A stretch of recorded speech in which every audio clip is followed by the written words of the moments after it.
Hello everybody, welcome to another daily dose of gaming news and all that good stuff. And as always, I will try to sync the best I can because it's not up to me with Rumble. But at least the daily news stuff usually appears on time, like maximum one day after. The gaming stuff, it's a little bit more finicky there. But I've got everything here on YouTube and also publish on my Patreons. I also publish everything on Patreon or in my blogger site there to keep an archive thing there. Yeah, not much to talk about. Later, the episode of Evolution should be up later after the publishment of this video. Not much to talk about. Some interesting things here. Cyberpunk here, they got like a Investors Day kind of a thing there, and basically it was announced that Cyberpunk 2077 that sold 25 million units, which is pretty decent. It's very good. 25 million units, even though the game has like a couple of years. Plus the bolstering of the fact that the Phantom Liberty already sold 3 million copies in the launch week. It's been around like almost 2 weeks, so I think it's very good. The fact that they really did up their game regarding improving the game properly, and the fact that this expansion is very good, especially the main story narrative there, plus all I forget how the level is called, the new level, Dogtown or something like that. Very interesting things, that the revamping to the 2.0 update. They already been out the 2.01 patch, patching up some stuff. I think it's 30 something gigabytes of update, so patch, sorry. So everything seems to be pretty well at the moment. Again, we will not see basically any more DLC for this game. It's on Red Engine, even though I really enjoyed the engine itself with The Witcher 3. It's a shame that they had to let go. I don't know very well if it is like manpower stuff there to maintain the engine and everything.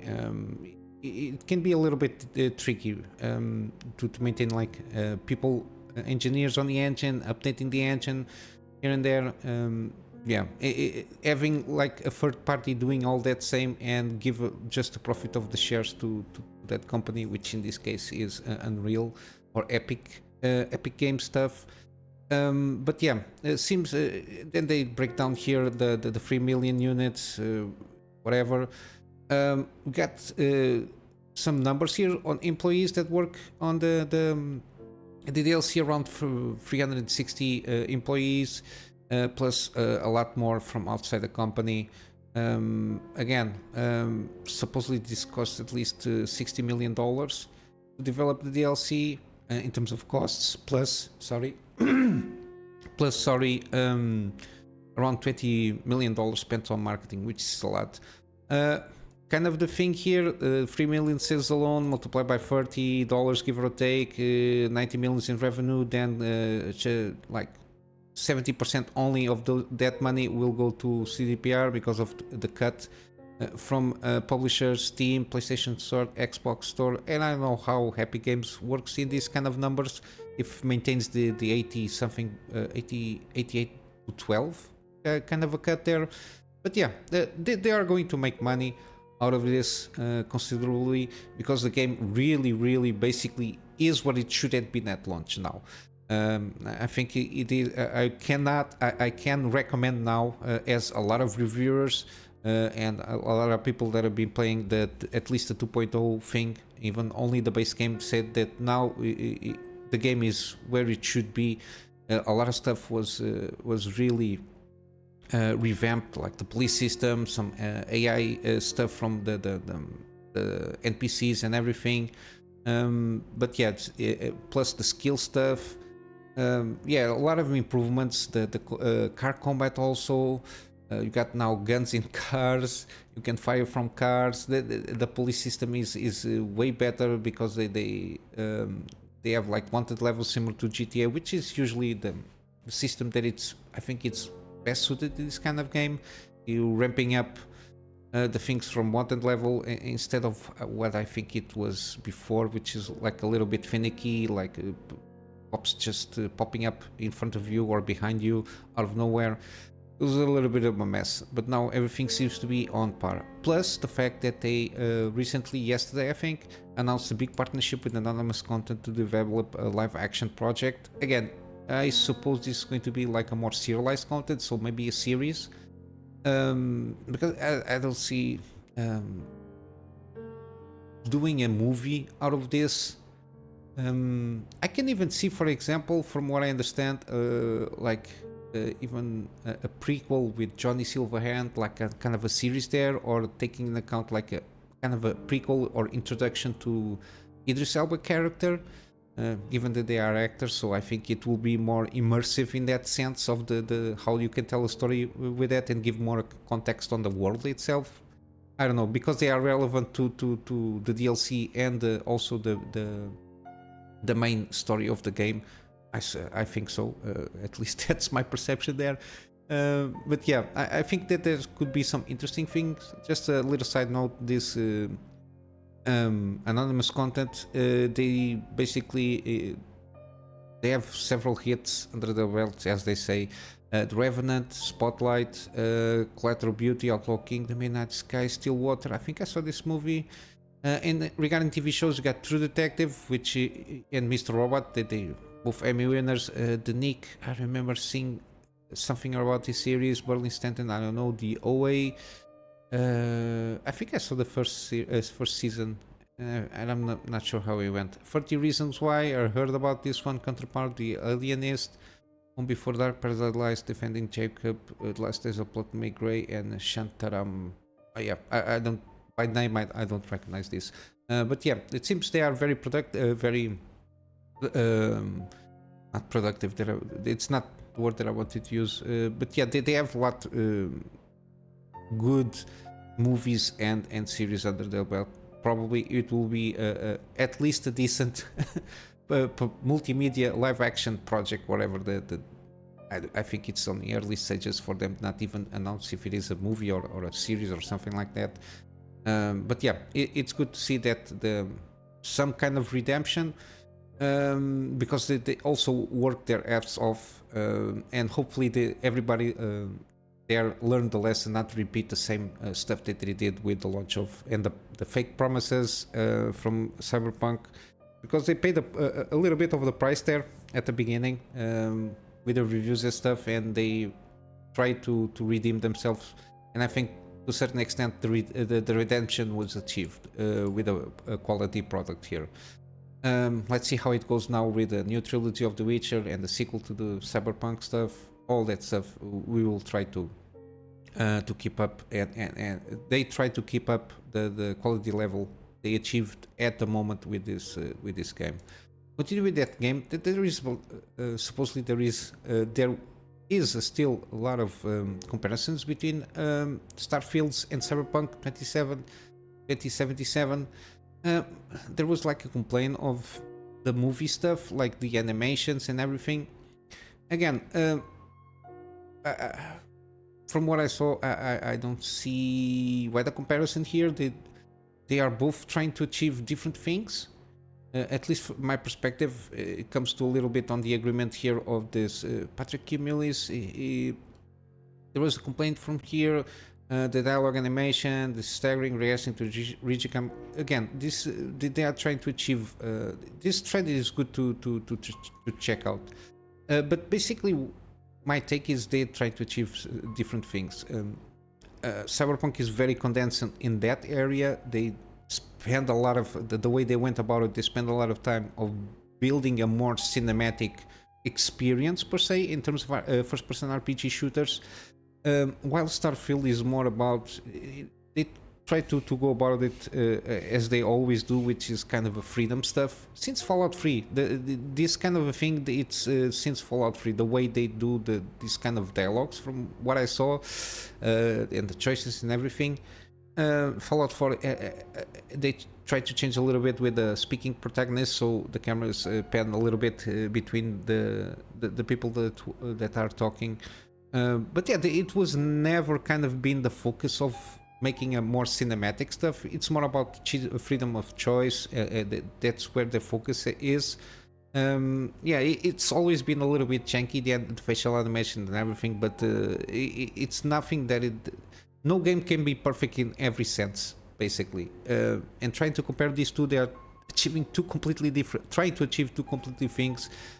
Even though you have a lot of liberty and Cyberpunk in doing the things that you want to do, the game, it's not much constrained, it's more guided through a more narrative experience, and they give you a lot of tools still to go about it, while Starfield, at least from what I saw, there is multiple systems. The way they go about it, like just the scope in terms of size itself, it's completely different, so the tools and how you go about it will be different. And you cannot reach the same level of perfection per se as Cyberpunk in terms of animation, characters and everything, because it's completely different the way they go about it, the things. Plus the fact that the engine, it's different, but of course the creation engine it's kind of old. It shows a little bit, especially on the graphic size, but graphic things. But I don't think it's the character and animations that is showing basically the age of the engine itself. I think it's how they use the engine in that sense, in that specific area. I think the Starfield engine might shows a little bit of more age, more on the graphical side, because the way they try to achieve graphical fidelity, it pushes the limit to the limit, plus the fact that the systems that the engine has to deal with, it always tends to be a little bit buggy, because again, Fallout 3 was like the first game that I can remember that I played with the creation engine. A little bit of but there's the bugginess and weirdness that always happens there. I think it's mainly because of the engine, because the engine was made to try to deal with several systems in terms of role playing. But yeah, then I don't know. I'm not a gaming engineer of game engines, so I don't know how to explain that. But it's got its own weirdness. But yeah, they're trying to achieve different things. My main conclusion is that the overall thoughts there. So I don't see the issue that people try to point out regarding the like this kind of scenes that happen here. Plus the fact that this scene can happen anytime, anywhere. Kind of the conversations that your NPCs have in Starfield can happen in any planet, inside in any location. I don't know. Yeah, while Cyberpunk, of course, is more specific in how to deal with those scenes. So it happens at a determined space and time, so it can be more cinematic, because you don't have to expect that specific thing triggers it anywhere in the game, so you can have more control on how to do the thing there. Got other news from other games, especially Diablo 4. My main takeaway from this news, I've been watching this a little bit. It's Diablo 4 is coming to Steam. And of course they disguise this with new endgame content and everything, and season 2 changes, but the fact that it's coming to Steam, it's my main thing here. This game and Activision in general, they just blew out everything, especially with Diablo 4. I think it's kind of unplayable to a certain degree in certain times of the day, because of I think it's server thing. The fact that you have to be online to play a solo game, at least the solo mode there, it's ridiculous. I can understand if there is like a ping to the server to check when you start a game, like a ping,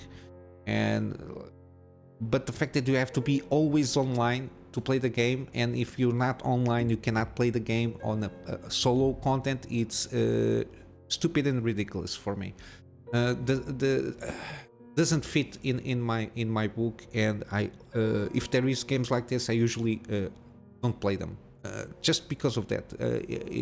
I'm not paying for the experience then to have to be mandated to be online, because if something happens on their side regarding servers, if something happens on my side, if I don't have internet, I'm basically prohibited of using something that I paid for that supposedly doesn't need internet connection. Of course, MMOs, multiplayer games, of course, if there is no internet, you're screwed.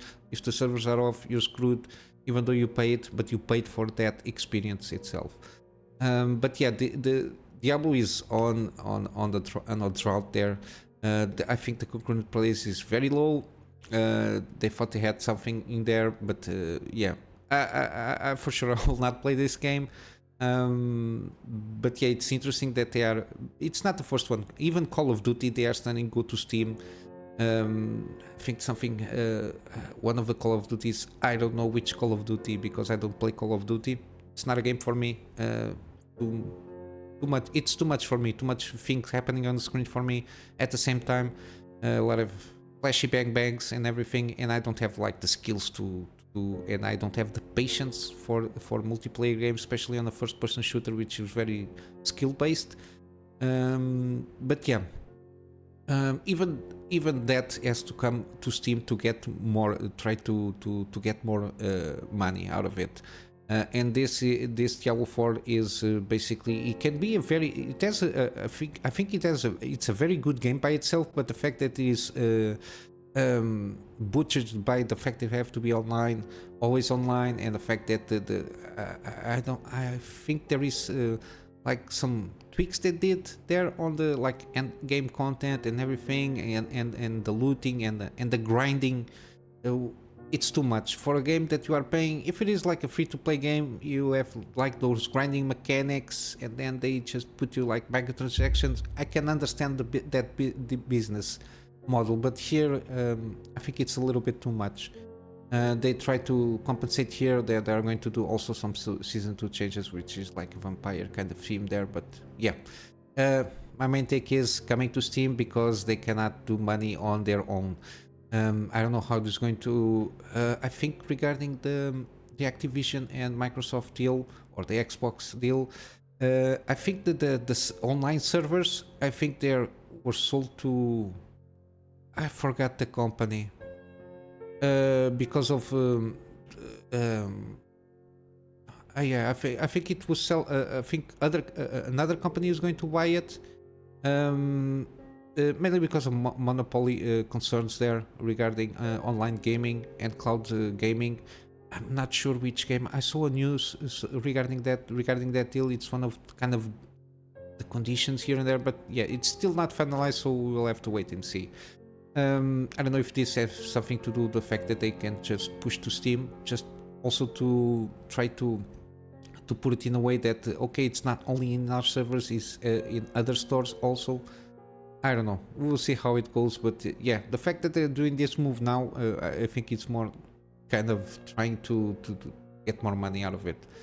But yeah, and lastly we got Dredge, the Dredge game DLC. It's coming November 16.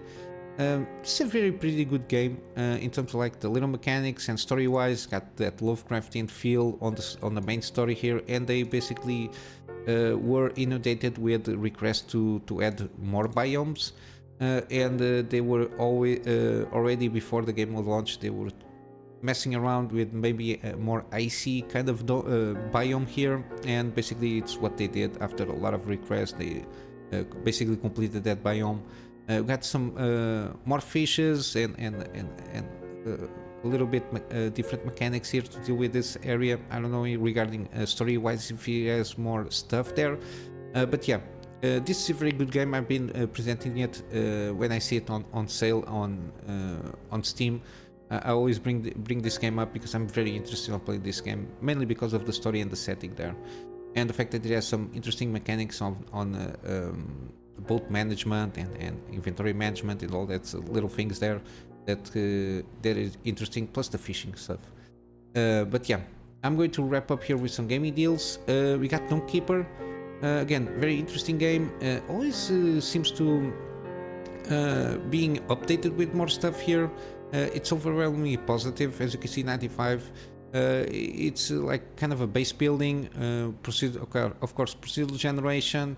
And you dig around to upgrade your dome and keep away the waves of monsters, and you got several modes to go about it.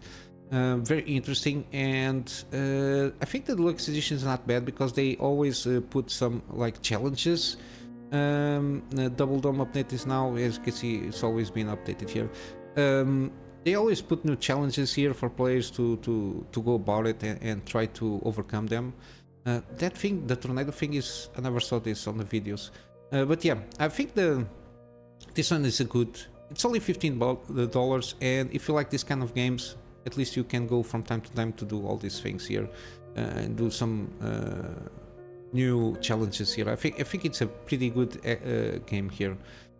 Also, we got Wartales. It's kind of similar to a certain degree to Jagged Alliance 3, but in a more medieval setting. But yeah, for sure it has its own tweaks, but it's one of those games that I was interested in playing, and this is one of those with a different setting than Jagged Alliance 3 or even like kind of XCOM. It's like the band of mercenaries doing their thing, and for sure the story is different from Jagged Alliance or XCOM 3 or XCOM 2, sorry.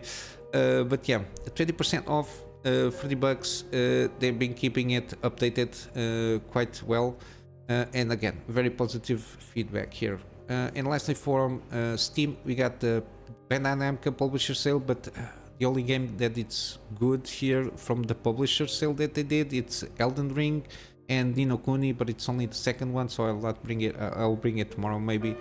Elden Ring is 34% off, so the deluxe edition that will bring the whatever, the Earth tree, oh my god, the DLC. I'm trying to say, where is it? The name of the expansion. I forgot the name of the expansion. No, it's something of the Earth tree or something like that. It has on the deluxe editions. That's why it's basically $50 to $55, give or take, taking into account the thing that it's from euros to $2. And again, this is one of the games that when I have not also time but have some money to buy this game, for sure I will do it. This is I really enjoy Dark Souls, or from better said, From Software games, and this is one that I want to try, and I managed to keep out of spoilers all this time still now, so it's one of those that I want to try out. From GOG, I got this one, this Deal Control Ultimate Edition. It's available now. It appears here. I don't know if it's because I was not logged in from the last times that I did from GOG. 10th of October, $9.99. This is the Ultimate Edition, so it has the DLC, the Foundation, both expansions, which is always good. Again, GOG, no DRMs, no nothing. And I will do a gameplay of this one. Again, I have to check the Epic Game Store to find Alan Wake Remaster or something, how it's called, with better updated visuals, and then I will do this game here. And hopefully Alan Wake 2 when it a few months after it comes out. You got also Miasma Chronicles, usually it's on promotion on Steam. It's in GOG now. It's part of the sci-fi sale. $59.99, so $30. I think it's a decent game, very similar to the other game that these guys did, the Beer Ladies, which I forgot the name, which is Road to Eden, something like that. Road to Eden. So it's from the same guys. It's kind of the same mechanics here, so very XCOM-y in terms of the combat itself, so turn-based combat. Got a different approach before combat, which is now available also in the Lamplighters League. The same kind of style. You got like a stealth approach before the combat is done to try to pick up some solo enemies here before you start the main combat. But yeah, I think it's pretty decent here. And yeah, basically this is what I have for today. Tomorrow will be the last episode before I take my day off on Sunday, and later there should be the Evil Within 2 episode. And I'm just going to wrap up here for today with my plug to my Patreon for extra support. At the moment, my main concern is like storage for the backups of the projects that I do for my private clients, and some extra storage also for the videos that I record for the channel. Basically, it's my main concern. And yeah, with all that said, guys, I hope you have a wonderful day, and I will see you in the next one. Until then, Kunamy Master out.